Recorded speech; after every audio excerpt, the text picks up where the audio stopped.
Sun's down, glasses topped up, season 1, episode 7. Lynda Steele, we have so much to cover locally, but oh man, we got to start across the pond.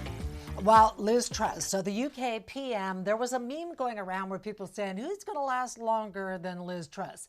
Her or a head of lettuce? And the lettuce has won because today she announced she's stepping out, that she can't deliver on what she promised. She brought in some new tax measures that just exploded in her face. And now Boris Johnson is saying, well, I believe I may have to come back for the sake of the UK. And I'm like, you know, it's like, be careful what you wish for. People thought he was crazy, and then they get her and they go, oh, Boris Johnson, I wish you were back. Anyway, that'll be fun to watch. It's a circus. Speaking of circuses, see what I did there? The BC NDP. Looks like we have a new premier. Yeah, almost, right? Because we thought it was going to be a coronation for David Eby, and then, boop, no, hang on a second. We have a young female environmentalist who's going to challenge him, Anjali Appadurai.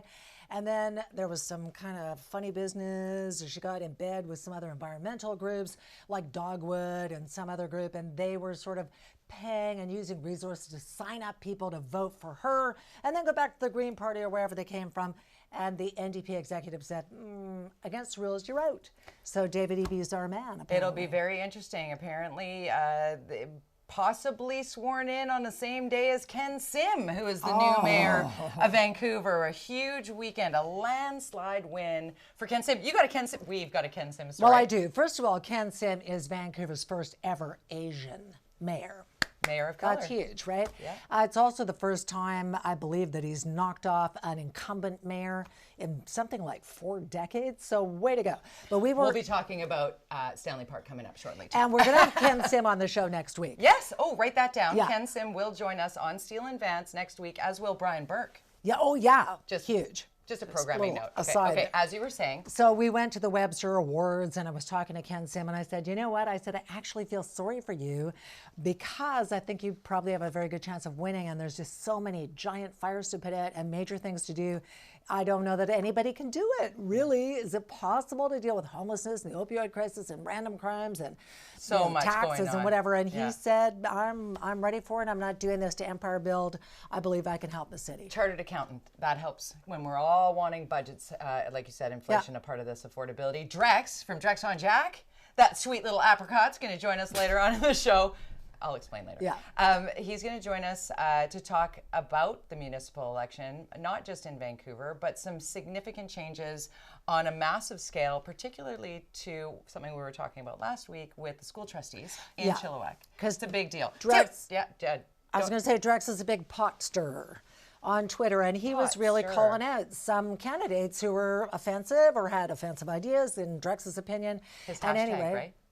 His hashtag, know your candidate. Right.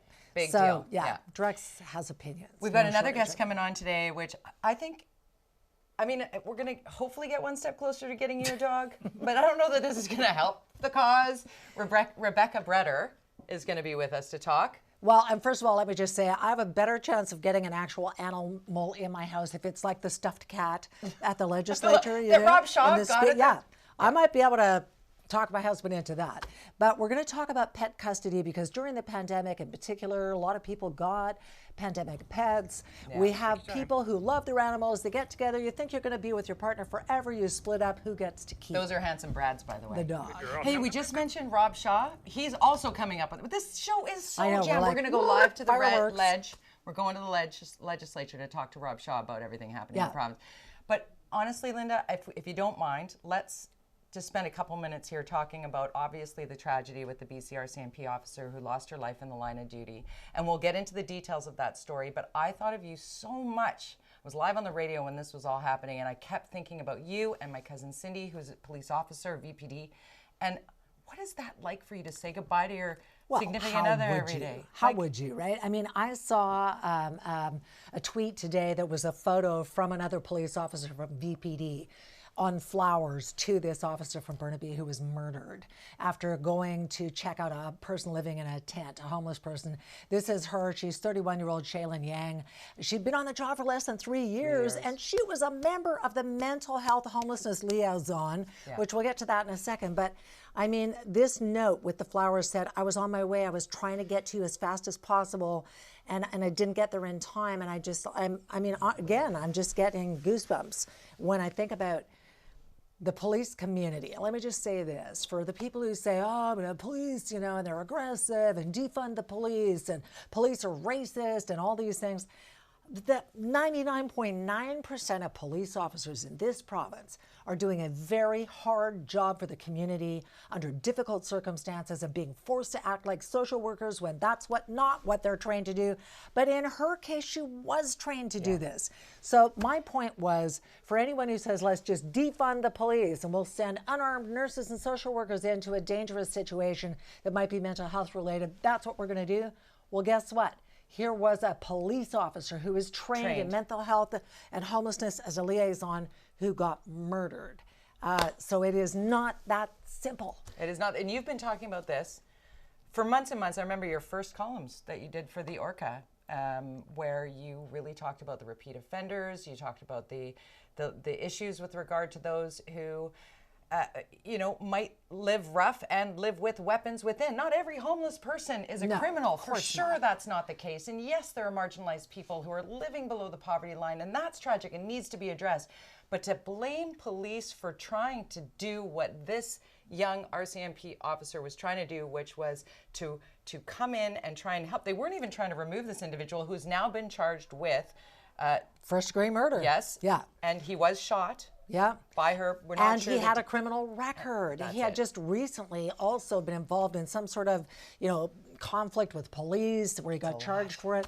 So we knew this person had been living in this park in this tent for apparently almost 2 years. People had seen them being aggressive, yelling, violent. They obviously had some untreated issues. And all I have ever said was that the answer when someone is charged is not to just catch and release and throw them back out the door into their tent in a park, is to find out what do you need and get them the mental health services they need, the wraparound services, whether it's help with addictions, whatever it is. Let's help people in need instead of just saying, well, we're just going to go back there. And we do have a What the Hell segment coming up. Yeah. What the hell is wrong with people that kind of connects to this? It does. You're absolutely right. What the hell is wrong with people will come up later in the show. We're going to have some levity as well in this program. There's a lot of politics. There's a lot of this going on. But we're trying to watch the news for you, right? That's what Lynda and I have promised you on the show. We're going to bring it to your kitchen table so you can discuss this. It's important. What the hell is wrong with people with this individual who's smashing? Repeat offender. Again. Look at this. Makes me so angry. This idiot did this exact same thing to that bank a couple of weeks ago, causing $70,000 damage, doing it again. We're going to talk about that more later in the show. For sure. Lynda, what do we got coming up next? Well, coming up next, winner by default. We mentioned this. David Eby is about to become our new premier after his only challenger, a young female environmentalist, a woman of color, has been tossed out of the race. Check News legislative correspondent Rob Shaw joins us from the halls of the legislature next.